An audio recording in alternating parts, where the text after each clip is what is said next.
Ciao a tutti ragazzuoli e bentornati in questo nuovo video. Oggi andremo a vedere, come avevo già accennato nel video scorso, cosa sono le guerre tra clan e a cosa servono. Cosa sono queste guerre? Sono appunto due clan che si vanno a scontrare per portare a casa la vittoria. Con la vittoria si vanno a, accumulare delle risorse. Quindi se quel clan vince, tutti coloro che hanno attaccato prendono tot ricompense. Questo dipende da quanti attacchi ha fatto quel giocatore, da che TH è quel giocatore. Quindi, ad esempio, nel nostro caso, prenderemo forse, in caso di vittoria, 100.000, più o meno, non di più, perché la nostra capienza nella tesoreria non è ancora altissima. E appunto vi ho detto la capienza della tesoreria perché queste risorse andranno all'interno della nostra tesoreria che troviamo nel castello del clan. Come funziona questa guerra? Il capo va a scatenare la guerra, quindi vi mette in lista e dal momento in cui trova il clan avversario scatteranno le 23 ore di preparativi. In queste 23 ore voi potete sistemarvi il villaggio, quindi in questo caso noi l'altra volta perché abbiamo fatto questo villaggio? Proprio per questo motivo.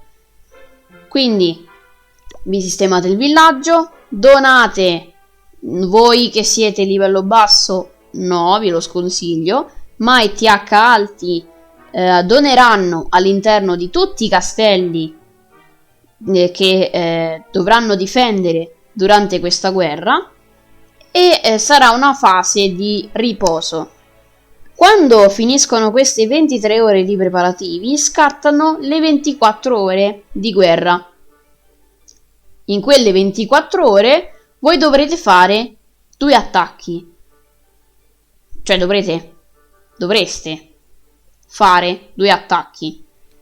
Non sono obbligatori, a meno che non è il clan che dice due attacchi li voglio obbligatori, ma se ne fate due è meglio sia per voi che per il clan. Per voi perché appunto andate a prendere più ricompense sia in caso di vittoria che in caso di sconfitta, e per quanto riguarda il clan perché appunto andate ad aiutare il clan. Vi faccio un esempio, però non sono obbligatori, però se ad esempio il clan ha bisogno di attacchi e voi non attaccate, il capo si arrabbia.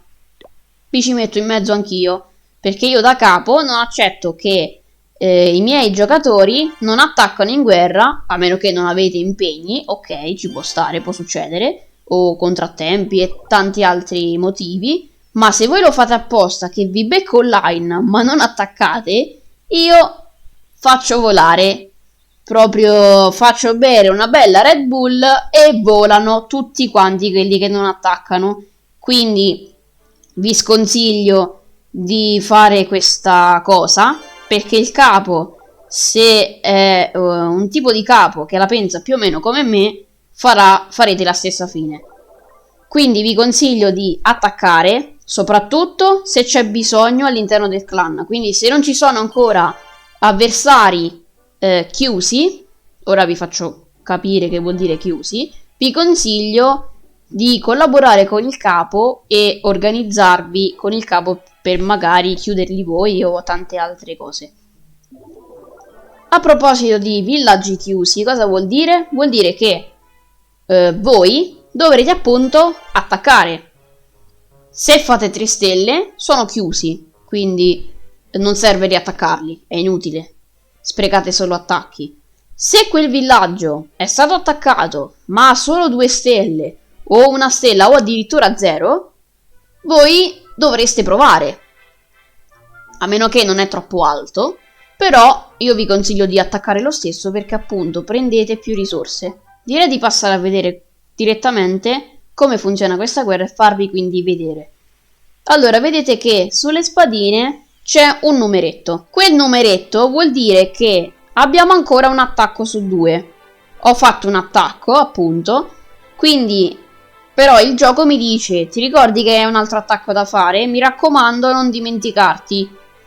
Noi andiamo, se la guerra è già in corso, quindi c'è il giorno della guerra e non il giorno dei preparativi, appena cliccate quelle due spadine vi appare questa schermata. Questa è la schermata del clan avversario. Se voi volete vedere il vostro invece di clan, andate qui, vedete c'è una freccia grande sulla destra, cliccate la freccia ed ecco il vostro clan. Questo vi serve più che altro per vedere magari quello che hanno combinato gli avversari.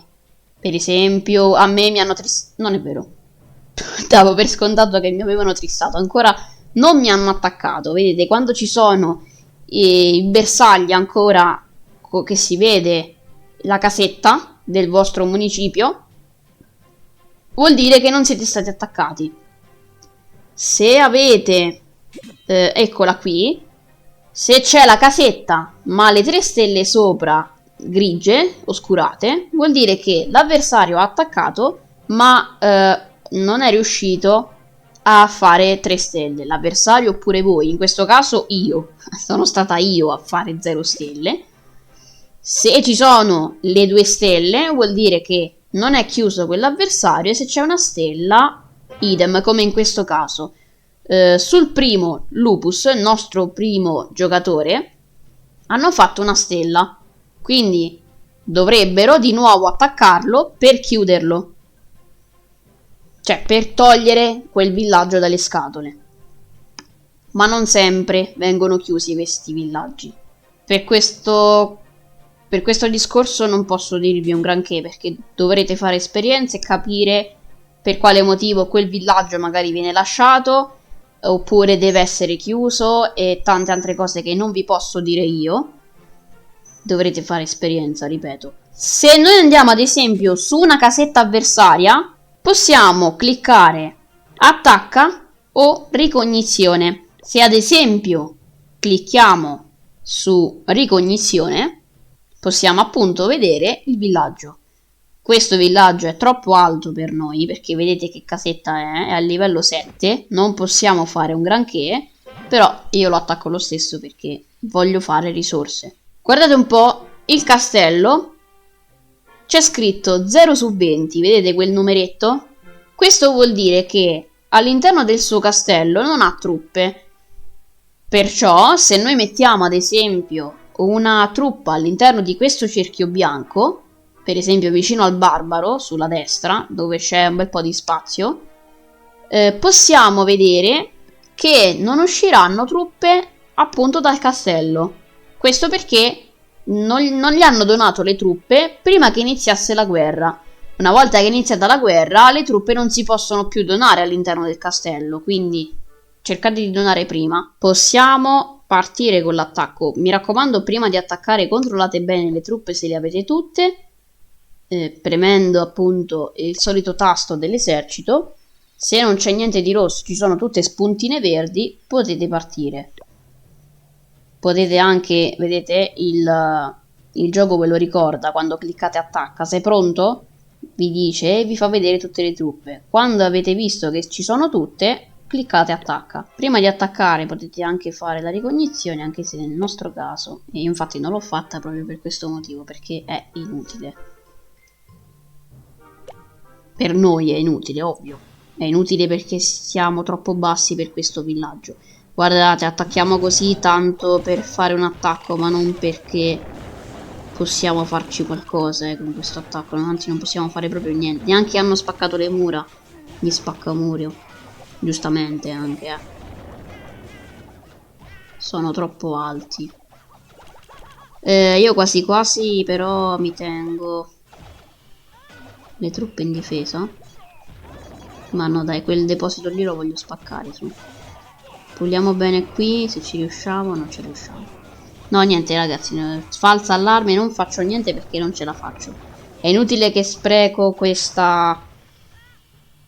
Non è vero, la voglio buttare. Ecco, io lo sapevo che non ci andava. Niente. Io proprio per questo non volevo buttarla, quella Valchiria lì. Volevo farla andare sul deposito, ma immaginavo che... 405, non abbiamo preso niente. Immaginavo che non ci andava quella Valchiria, però volevo farvi vedere come funzionava. Comunque, guardate, in alto a sinistra prima c'era scritto 69.000, se ci avete fatto caso. Adesso c'è scritto 102.000, 102.000 e 100. Quell'ultimo punto lasciatelo perché non ci servirà per ora. Mi sembra di avervi detto tutto. Purtroppo non vi ho potuto aiutare tantissimo con un buon esercito in guerra perché sono messa un po' male. Il clan è un po' troppo alto per me, quindi non c'è competitività per il mio TH. Però comunque questo alla fine è l'unico esercito che voi potrete fare, quindi non è che ci sia tanto da inserire. Al massimo potete togliere qualche barbaro o qualche arciere, ma non potete fare moltissimo. Ragazzi, per ora ci salutiamo qui, ci rivediamo al prossimo video con altre novità. Ciao a tutti!